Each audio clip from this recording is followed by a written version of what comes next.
Samajwadi party के राष्ट्रीय अध्यक्ष और उत्तर प्रदेश के पूर्व मुख्यमंत्री अखिलेश यादव आज बरेली में एक चुनावी जनसभा करने पहुंचे।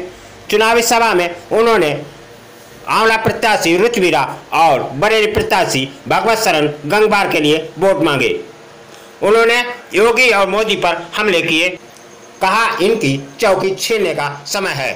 नाथ नगरी का भी सम्मान उतना ही है जितना मुस्लिम समाज के गुरु धर्म गुरुओं का है, उतना ही हमारे हिंदू धर्म का भी है। हम समाजवादी साथी आज के दिन ये संकल्प लें, क्योंकि नवरात्र के भी दिन चल रहे हैं। वैसे तो बहुत सारे लोग व्रत रखते हैं, हम लोग दिखावा नहीं करते, दूसरे लोग दिखावा करते हैं, लेकिन नवरात्र के दिनों में हम संकल्प लें कि सच के अलावा कुछ नहीं बोलेंगे। और वहीं भारतीय जनता पार्टी वाले भी संकल्प लें कि वो सच ही बोलेंगे, झूठ कभी नहीं बोलेंगे। हालांकि महागठबंधन है ये। दूसरी पार्टी के लोग कहते हैं, भारतीय जनता पार्टी के लोग कहते हैं ये महामिलावट है। हम उनसे कहना चाहते हैं ये महामिलावट नहीं है, महामिलावट नहीं है, ये महापरिवर्तन का है गठबंधन। महापरिवर्तन के लिए गठबंधन है। जो आवाज ये सुनाई दे रही है हमें, और इधर से भी सुनाई देती है और इधर से भी जो आवाज सुनाई दे रही है, ये जो आवाज सुनाई दे रही है, बात आपकी समझ में आ गई है तो बताओ चौकी छीनोगे कि नहीं छीनोगे चौकी, ये बताओ। तो जहां ये गठबंधन, ये जो गठबंधन महापरिवर्तन के लिए है, वहीं ये गठबंधन चौकी छीनने वाला भी गठबंधन है। और फिर बहुत कहा इन्होंने कि अच्छे दिन आएंगे। अच्छे दिन पता नहीं कितने किलोमीटर दूर रहते हैं, हमें नहीं पता कितने किलोमीटर दूर है अच्छे दिन, हमें आपको नहीं पता, क्योंकि 5 साल गुजर गए, 5 साल। अब लगता है अच्छे दिन के लिए आपको इन दोनों को लोकसभा में भेजना पड़ेगा, तभी आएंगे हमारे आपके अच्छे दिन, उससे पहले नहीं आने वाले। ये कमरे में और टीवी पर जब कहते हैं तो बोले बरेली नहीं जीत सकते हैं, लेकिन जब वो कागज कलम और हिसाब किताब लगाते हैं तो कहते हैं बरेली अब नहीं बचने वाली है।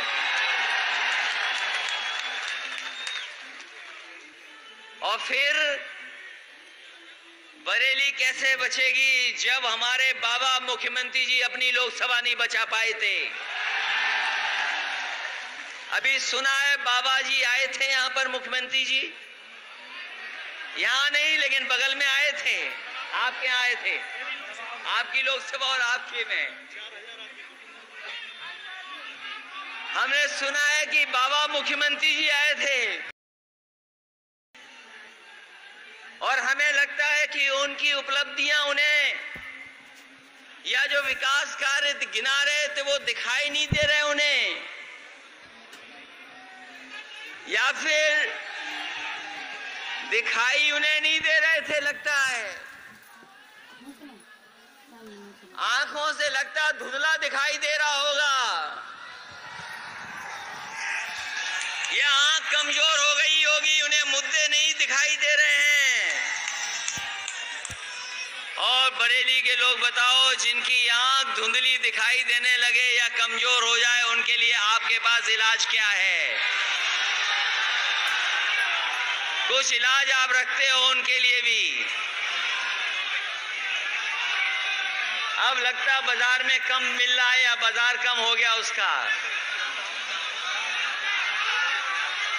जिनकी आंखों से कम दिखाई देता हो या आंख कमजोर हो गई हो,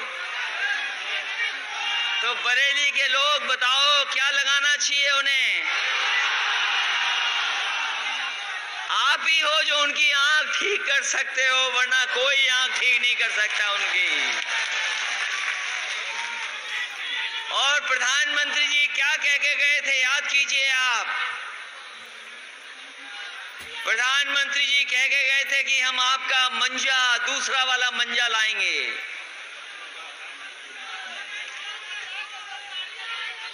कौन से मंजे की बात की हमें नहीं पता। कह रहे थे चीन का मंजा नहीं आएगा, आपके बरेली का मंजा बिकेगा। ऐसे ही तो कुछ कह गए थे प्रधानमंत्री जी। ये पता नहीं कहां से पतंग काट रहे थे, लेकिन हम समाजवादी लोग, गठबंधन वाले लोग हैं, पतंग उड़ाना जानते हैं और काटना जानते हैं। ऐसी जगह से काटेंगे कि पूरी की पूरी सद्दी भी साथ में चली जाएगी। बताओ, सद्दी के साथ जाएगी पतंग के नहीं जाएगी इस बार? और फिर प्रधानमंत्री जी पता नहीं कौन से झुमके की भी बात करके गए थे, याद कीजिए आप।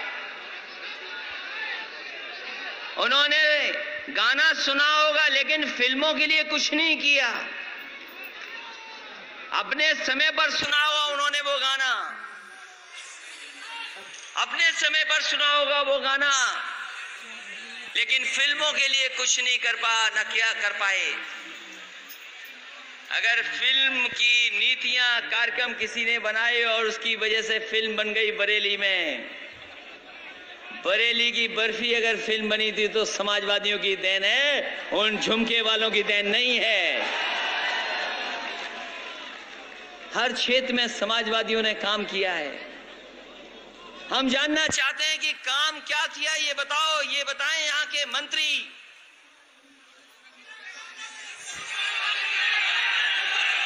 यहाँ के मंत्री जी बताएं कौन सा काम किया उन्होंने।